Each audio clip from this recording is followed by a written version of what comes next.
మేము ఇండివిజువల్ చేసి చేయలేదు శ్రీనివాస్ యాదవ్ ఇండివిజువల్ చేయలేదు అప్పటికి కూడా కానీ మేము కండువ కప్పలేదు మేము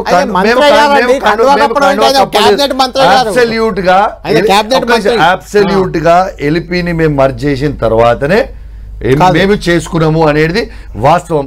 రెండోది ఇవాళ అవన్నీ కాదు, వాళ్ళు బాజాబ్తు నిన్న మైక్లా ఏమని చెప్పిండు సంజయ్ గారు, నిన్న మైక్లా నువ్వు ఏ పార్టీ అంటే నేను కాంగ్రెస్ పార్టీ అన్నాడు, చెప్పాడు బాజాబ్తు చెప్పాడు.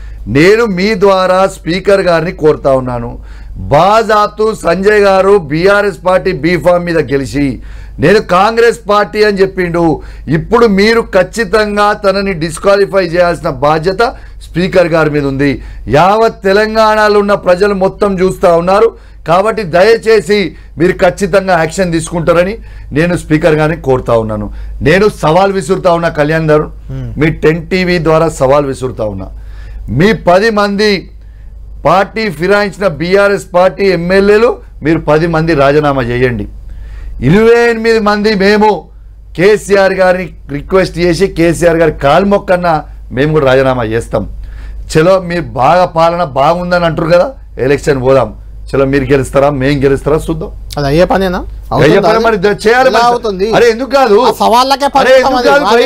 చేయమని రాజీనామా మేము చేయకుంటాడు.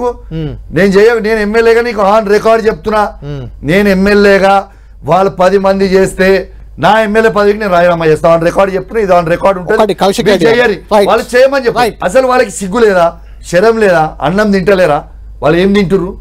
నేను ఒక్కటి అడుగుతున్నా, నీవు పెద్ద మీరు అంత పెద్ద కింగ్స్ అయి ఉంటే, మీరు పెద్ద మీ దాని మీద మీరు గెలిచి ఉంటే రిజైన్ చేయాలి. ఎందుకంత భయం? ఇలా ప్రజల పక్షాన నిలబడాల్సింది నిలబడకుండా అమ్ముడు పోయి పైసలకు అమ్ముడు పోయి